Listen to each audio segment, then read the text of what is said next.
ഇന്നത്തെ ബഡ്ജറ്റിൽ ഒരു കാര്യം വ്യക്തമായിട്ട് പറഞ്ഞിട്ടുണ്ട്. മിന്നുന്ന ബഡ്ജറ്റ് അല്ല, വലിയ പ്രഖ്യാപനങ്ങളില്ല, വലിയ വാഗ്ദാനങ്ങളില്ല. എന്നാൽ മാർക്കറ്റിന്റെ പ്രസക്തി ഇല്ല എന്നല്ല, വാസ്തവത്തിൽ ഈ ബഡ്ജറ്റ് ആശ്ചര്യത്തെക്കാൾ തുടർച്ചയെക്കുറിച്ചാണ് പറയുന്നത്. സർക്കാർ വ്യക്തമായിട്ടുള്ള ദീർഘകാല വളർച്ചയിൽ ശ്രദ്ധ കേന്ദ്രീകരിക്കുന്ന ഒരു ലാൻഡാണ് കയ്യടി നേടാനുള്ള ഒരു ബഡ്ജറ്റായിട്ട് കാണാൻ കഴിയുന്നില്ല. നല്ല രീതിയിലുള്ള എക്സിക്യൂഷനും സ്ഥിരതയും മനസ്സിൽ വെച്ചുകൊണ്ട് എഴുതിയ ഒരു ബഡ്ജറ്റ് ആയിട്ടാണ് മനസ്സിലാക്കാൻ കഴിയുന്നത്. ചില്ലറ നിക്ഷേപകർ, നികുതി ഇളവുകൾ, പ്രത്യേക ഓഫറുകൾ, പെട്ടെന്നുള്ള വിപണിയിലെ ഒരു കുതിപ്പ്, ഇവയൊക്കെ പ്രതീക്ഷിക്കുന്നുണ്ടായിരുന്നു. പക്ഷേ മാർക്കറ്റ് പ്രൊഫഷണലുകൾ മറ്റെന്തെങ്കിലുമാണ് അന്വേഷിച്ചുകൊണ്ടിരിക്കുന്നത്. അവർ തീർച്ചയായിട്ടും ഒരു എക്സ്പെൻഡിച്ചറിന്റെ ഒരു ഡയറക്ഷൻ അല്ലെങ്കിൽ ഒരു സാമ്പത്തിക അച്ചടക്കം, നയത്തിലുള്ള സ്ഥിരത, ഇവയൊക്കെ കൃത്യമായിട്ട് വരുന്നുണ്ടോ എന്ന് മനസ്സിലാക്കാൻ ശ്രമിക്കും. ഇന്നത്തെ ബഡ്ജറ്റ് പ്രാധാന്യമർഹിക്കുന്നത് അവിടെയാണ്. അതിന്റെ പ്രധാന കാരണം വിപണി ഇങ്ങനെയുള്ള ഒരു ആവേശത്തിന് പ്രത്യേകിച്ച് ഒരു പ്രതിഫലം നൽകുന്നില്ല എന്നുള്ളതാണ്. വ്യക്തതയ്ക്കും അതുപോലെ തന്നെ പ്രവചനാതീതമായിട്ടുള്ള റിസൾട്ടുകൾക്കും വിപണി പ്രതിഫലം നൽകുന്നു. അപ്പോൾ നിങ്ങൾ ഈ വീഡിയോ കാണുന്നുണ്ടെങ്കിൽ നാളെ ഈ സ്റ്റോക്ക് വാങ്ങൂ അല്ലെങ്കിൽ ഈ സ്റ്റോക്കിൽ ഇൻവെസ്റ്റ് ചെയ്യൂ എന്നൊരു ഉത്തരം പ്രതീക്ഷിക്കുകയോ ചെയ്യരുത്. അതല്ല ഇവിടുത്തെ ലക്ഷ്യം. അടുത്ത 6 മുതൽ 12 മാസത്തേക്ക് ഈ ബഡ്ജറ്റ് എങ്ങനെ ദിശാബോധം സൃഷ്ടിക്കുമെന്നാണ് നമ്മൾ മനസ്സിലാക്കാൻ പോകുന്നത്. നിങ്ങൾ ഇത് മനസ്സിലാക്കി കഴിഞ്ഞാൽ ബഡ്ജറ്റ് ദിനത്തിലെ ചാഞ്ചാട്ടങ്ങളും അതിനുശേഷമുള്ള പാനിക് ബൈയിങ്, സെല്ലിംഗ് ഒന്നും നിങ്ങളെ ബാധിക്കില്ല. കാരണം എന്തൊഴിവാക്കണം, എപ്പോൾ എക്സിക്യൂട്ട് ചെയ്യണം എന്നത് നിങ്ങൾക്ക് കൃത്യമായിട്ട് അറിയാൻ കഴിയും. പല പല ഒപ്പീനിയനുകൾ പലർക്കുമുണ്ട്. പക്ഷെ മാർക്കറ്റിൽ മണി ആക്ച്വലി മൂവ് ചെയ്യുന്നത് ഒപ്പീനിയൻസ് കൊണ്ടല്ല, ക്ലാരിറ്റി കൊണ്ടാണ്. ഈ ഒരു വീഡിയോയിൽ നമ്മുടെ ആ ഒരു നോയ്സ് അല്ലെങ്കിൽ ആ ഒരു കൺഫ്യൂഷൻസ് ഒക്കെ മാറ്റി ബഡ്ജറ്റിന്റെ റിയൽ മാർക്കറ്റ് ഇമ്പാക്ട് ഞാൻ സിമ്പിൾ ആയിട്ട് ബ്രേക്ക് ഡൗൺ ചെയ്തു തരാം. വീഡിയോ അവസാനം വരെ കണ്ടാൽ മാർക്കറ്റ് ബഡ്ജറ്റിനെ എങ്ങനെ റീഡ് ചെയ്യണം എന്ന് നിങ്ങൾക്ക് ക്രിസ്റ്റൽ ക്ലിയർ ആയിട്ട് മനസ്സിലാക്കും. നമുക്ക് ഡീപ്പായിട്ട് മനസ്സിലാക്കാം. Welcome to the eye opener video of തനാം smart savings and investment solution. Welcome to the weekly round up. ബഡ്ജറ്റിന് ശേഷം 2-ാം തീയതി മുതൽ 6-ാം തീയതി വരെ വരുന്ന ആഴ്ചയിൽ എങ്ങനെ ട്രേഡ് ചെയ്യണം, എന്തൊക്കെയാണ് ഇന്ത്യൻ ഷെയർ മാർക്കറ്റിൽ സംഭവിക്കാൻ സാധ്യതയുള്ള കാര്യങ്ങൾ, ഇവയൊക്കെ നമുക്ക് മനസ്സിലാക്കേണ്ടത് അത്യന്താപേക്ഷിതമാണ്. അതേസമയം ബഡ്ജറ്റ് ഡേയിൽ ഉണ്ടായിരുന്ന ഈ ഒരു മാർക്കറ്റ് ബിഹേവിയറിനനുസരിച്ച് എങ്ങനെ നമ്മൾ ഈ ആഴ്ച പ്ലാൻ ചെയ്യണം എന്നുകൂടി ഞാൻ പറഞ്ഞുതരാം. അപ്പൊ അതിനു മുമ്പ് എങ്ങനെയാണ് ബഡ്ജറ്റ് ഡേയിൽ മാർക്കറ്റ് ബിഹേവ് ചെയ്തത് എന്ന് നമുക്ക് മനസ്സിലാക്കാം. ബഡ്ജറ്റ് ഡേയിൽ മാർക്കറ്റ് ബിഹേവിയർ ഓൾമോസ്റ്റ് എല്ലാ വർഷത്തെയും പോലെ സിമിലർ തന്നെയായിരുന്നു. സ്പീച്ച് നടക്കുമ്പോൾ മാർക്കറ്റ് ഹെവിലി വോളറ്റൈൽ ആയിരുന്നു. ഹെഡ്ലൈൻസ് ഡ്രമാറ്റിക് ആയിരുന്നു. അതുപോലെ തന്നെ സോഷ്യൽ മീഡിയ പ്രഡിക്ഷൻസ് ഓവർലോഡഡ് ആയിട്ട് എല്ലാവരെയും കൺഫ്യൂസ് ചെയ്യുന്ന രീതിയിലുള്ള പ്രഡിക്ഷൻസും ടിപ്സും ഒക്കെ വന്നുകൊണ്ടിരുന്ന ഒരു അവസ്ഥയാണ് നമുക്ക് കാണാൻ കഴിഞ്ഞത്. റീറ്റെയിൽ ഇൻവെസ്റ്റേഴ്സ് ഒരുപാട് പേരെ ക്വിക്ക് ഡിസിഷൻ എടുക്കുകയും അതുപോലെ തന്നെ ഇൻസ്റ്റിറ്റ്യൂഷൻസ് സ്ലോ ആയിട്ട് ഒബ്സർവ് ചെയ്ത് ഡിസിഷൻസ് എടുക്കുകയും ചെയ്യുന്ന ഒരു പീരീഡാണിത്. മാർക്കറ്റിൽ ലോങ് ടേം സക്സസ് സ്പീഡ് കൊണ്ടല്ല, ഡിസിപ്ലിൻ കൊണ്ടാണ് ഉണ്ടാവാറുള്ളത് എന്നുള്ള കാര്യം പലപ്പോഴും നമ്മളുടെ റീറ്റെയിൽ ഇൻവെസ്റ്റേഴ്സ് മറന്നു പോകാറുണ്ട്, അല്ലെങ്കിൽ അവർക്കത് മനസ്സിലാകാറില്ല. ബഡ്ജറ്റ് ഡേയിൽ ഉണ്ടാവുന്ന ഒരു വലിയ സ്പൈക്കോ അല്ലെന്നുണ്ടെങ്കിൽ ഒരു ഫാളോ ഒരിക്കലും ഒരു ഡയറക്ഷനെ കൺഫേം ചെയ്യില്ല. ഒരു വലിയ അപ്വേർഡ് മൂവ്മെന്റ് ആണ് ഉണ്ടായതെങ്കിൽ ഒരിക്കലും അതൊരു പോസിറ്റീവ് മൂവ്മെന്റ് ഫ്യൂച്ചറിൽ അല്ലെങ്കിൽ ഈ വരുന്ന ആഴ്ചയിൽ വരാനുണ്ട് എന്നുള്ളതിന്റെ ഒരു കൺഫർമേഷൻ അല്ല. അതുപോലെ തന്നെ നെഗറ്റീവ് മൂവ് ആണെങ്കിൽ ഒരിക്കലും അതൊരു വരുന്ന ആഴ്ചയിൽ ഒരു നെഗറ്റീവ് മൂവ്മെന്റ് ഉണ്ടാകും എന്നുള്ള ഒരു പ്രതീക്ഷയും നമുക്ക് തരില്ല. തീർച്ചയായിട്ടും അത് ജസ്റ്റ് ആൻ ഇനീഷ്യൽ റിയാക്ഷൻ, അത്ര മാത്രമേ നമ്മൾ അതിൽ നിന്ന് മനസ്സിലാക്കേണ്ട കാര്യമുള്ളൂ. ബഡ്ജറ്റ് അനലൈസ് ചെയ്യുമ്പോൾ അനൗൺസ്മെന്റ് നമ്മൾ അക്കൗണ്ട് ചെയ്യേണ്ട കാര്യമേ ഇല്ല എന്നുള്ളതാണ് ഏറ്റവും വലിയ പോയിന്റ്. മാർക്കറ്റ് സീരിയസ്ലി നോക്കുന്നത് 3 ബേസിക് കാര്യങ്ങൾ മാത്രമാണ്. ഒന്നാമതായിട്ട് ഗവൺമെന്റ് ആക്ച്വലി സ്പെൻഡ് ചെയ്യുന്ന മണി എവിടെയാണ് പോകുന്നത്. രണ്ടാമത് എക്സ്പെൻഡിച്ചർ കട്ട് ചെയ്ത സെക്ടേഴ്സ് ഏതൊക്കെയാണ്. മൂന്നാമതായിട്ട് ബഡ്ജറ്റ് അസംഷൻസ് റിയലിസ്റ്റിക് ആണോ അല്ലയോ. അപ്പോൾ ഈ 3 കാര്യങ്ങളും വളരെ കൃത്യമായി, വളരെ സ്പെസിഫിക് ആയിട്ട് നമ്മൾ മനസ്സിലാക്കേണ്ടതുണ്ട്. ഇത് മനസ്സിലായാൽ ഏത് ബഡ്ജറ്റ് ആയാലും മാർക്കറ്റ് ഇമ്പാക്ട് റീഡ് ചെയ്യാൻ ഈസിയായി. Budget winners generally 2 ടൈപ്പിലാണ് ഉണ്ടാവാറുള്ളത്. ഒന്നാമത്തെ ടൈപ്പ് ഡയറക്റ്റ് അലോക്കേഷൻ ബെനിഫിറ്റ് കിട്ടുന്ന സെക്ടേഴ്സ്. ഗവൺമെന്റിന്റെ സ്പെൻഡിങ് ഇൻക്രീസ് ചെയ്യുമ്പോൾ ഏർണിംഗ്സ് വിസിബിലിറ്റി ഓട്ടോമാറ്റിക്കലി ഇംപ്രൂവ് ചെയ്യുന്ന സെക്ടേഴ്സ് ഏതൊക്കെയാണ് എന്നുള്ളതാണ് ഐഡന്റിഫൈ ചെയ്യുന്നത്. രണ്ടാമതായിട്ട് പോളിസി കണ്ടിന്യൂറ്റി ബെനിഫിറ്റ് കിട്ടുന്ന സെക്ടേഴ്സ്. അതായത് ഫ്രഷ് അനൗൺസ്മെന്റുകൾ ഒന്നുമില്ലെങ്കിലും അൺസർട്ടനിറ്റി റിമൂവ് ആകുന്നത് അത് തന്നെ ഒരു ബുള്ളിഷ് സിഗ്നൽ ആണ്. തീർച്ചയായിട്ടും ഈ ഒരു പോളിസി കണ്ടിന്യൂറ്റി ബെനിഫിറ്റ് കിട്ടുന്ന സെക്ടേഴ്സിനും നല്ലൊരു മൂവ്മെന്റ് ഇനി ബഡ്ജറ്റിന് ശേഷം ഉണ്ടാവാൻ സാധ്യതയുണ്ട്. വളരെ ഇമ്പോർട്ടന്റ് ആയിട്ടുള്ള കാര്യം എന്താണെന്ന് വെച്ച് കഴിഞ്ഞാൽ നമ്മൾ ഏറ്റവും പ്രോഫിറ്റബിൾ ആവാൻ സാധ്യതയുള്ള അല്ലെങ്കിൽ ഗവൺമെന്റിന്റെ സപ്പോർട്ട് കിട്ടുന്ന സെക്ടേഴ്സ് ഏതൊക്കെയാണ് എന്നുള്ളത് ഐഡന്റിഫൈ ചെയ്യുന്നതിനാണ്.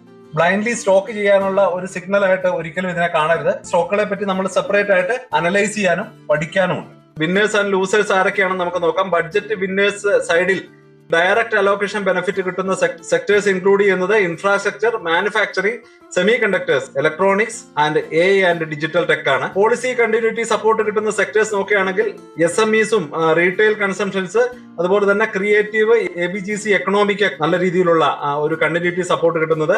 അതേസമയം വളരെ ഹൈ ആയിട്ടുള്ള എക്സ്പെക്ടേഷൻസ് ഉണ്ടായിട്ട് കാര്യമായിട്ടുള്ള ഒരു ബഡ്ജറ്റ് അലോക്കേഷൻ ഒന്നും ഉണ്ടാകാതിരുന്ന, ന്യൂ പ്രൊവിഷൻസ് ഒന്നും കിട്ടാതിരുന്ന സെക്ടേഴ്സ് നോക്കുകയാണെങ്കിൽ traditional banking, PSU banks, heavy industries, outside manufacturing focus ആണ്. കമ്മോഡിറ്റി ലിങ്ക്ഡ് ആയിട്ടുള്ള സെഗ്മെന്റ്സിനും നെഗറ്റീവ് ആയിട്ടുള്ള ഒരു വ്യൂ തന്നെയാണ് ഉള്ളത്. അപ്പൊ ഇനി വളരെ ഇമ്പോർട്ടന്റ് ആയിട്ടുള്ള ഒരു പോർഷൻ ബഡ്ജറ്റിന്റെ ഒരു മാത്തമാറ്റിക്സ് ആണ്. ഓൺ പേപ്പർ നമ്പേഴ്സ് കംഫർട്ടബിൾ ആയിട്ട് നമുക്ക് തോന്നിയേക്കാം, പക്ഷേ മാർക്കറ്റ് ഫോർവേഡ് ലുക്കിംഗ് ആണ്. മാർക്കറ്റ് എപ്പോഴും ഭാവി തരത്തിലുള്ള മൂവ്മെന്റ് ആണ് വരാൻ സാധ്യതയുള്ളത്. മൂവ്മെന്റ് എങ്ങോട്ടാണ് പോകുന്നത് അതിനെ പറ്റിയാണ് ചർച്ച ചെയ്യുക. അതുകൊണ്ട് തന്നെ global growth risk, commodity prices, currency pressure ഇവയൊക്കെ ഈ ഒരു എക്സിക്യൂഷനെ ഡയറക്ട്ലി എഫക്ട് ചെയ്യും. അപ്പം എക്സിക്യൂഷൻ സ്ലിപ്പ് ആകുമ്പോൾ മാർക്കറ്റ് നാരേറ്റീവ് വളരെ ഫാസ്റ്റ് ആയിട്ട് ചേഞ്ച് ചെയ്യും. ബഡ്ജറ്റിൽ അസ്യൂം ചെയ്ത GDP growth, fiscal deficit target ഇതൊക്കെ വെറും നമ്പേഴ്സ് മാത്രമല്ല, ഇതിന്റെയൊക്കെ റിയൽ മീനിങ് എന്താണ് എന്ന് കൂടി നമ്മൾ മനസ്സിലാക്കേണ്ടതുണ്ട്.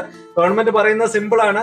എക്കണോമിയിൽ മണി ഫ്ലോ ക്രിയേറ്റ് ചെയ്യുന്നത് infrastructure, manufacturing and digital technology ecosystem വഴിയാകും. അതുകൊണ്ട് ക്യാപിറ്റൽ എക്സ്പെൻഡിച്ചറിന് ഒരു സ്ട്രോങ് പ്രയോറിറ്റി കിട്ടുന്നുണ്ട്.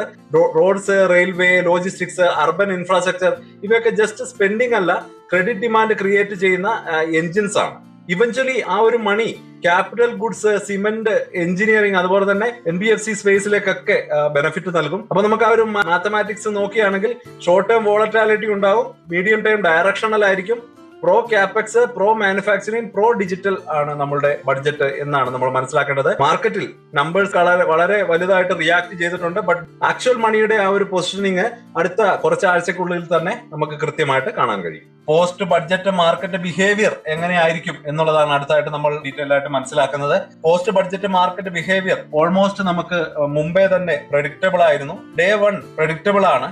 എസ്പെഷ്യലി ഡേ 1 വോളറ്റാലിറ്റി ഉണ്ടാവാൻ നല്ല സാധ്യതയുണ്ട്. നോ ക്ലാരിറ്റി, ക്ലിയർലി കൺഫ്യൂസിംഗ് ആയിട്ടുള്ള ഒരു മാർക്കറ്റ് ആയിരിക്കും. ഡേ 2 ഫാൾസ് മൂവ്, നമ്മൾ ആക്ച്വൽ മൂവിന്റെ ഓപ്പോസിറ്റോ അല്ലെന്നുണ്ടെങ്കിൽ ഒരു ഫാൾസ് ബ്രേക്ക്ഔട്ടോ വരാൻ സാധ്യതയുള്ള ഒരു ഏരിയ ആണത്. 3ാമത്തെ ദിവസം മുതൽ 5ാമത്തെ ദിവസം വരെ, അതായത് വെനസ്ഡേ തൊട്ട് ഫ്രൈഡേ വരെയുള്ള 3 ദിവസങ്ങൾ ഇൻസ്റ്റിറ്റ്യൂഷൻസ് സാധാരണയായിട്ട് അവരുടെ റിയൽ ഡയറക്ഷൻ കാണിക്കുന്ന ദിവസങ്ങളാണ്.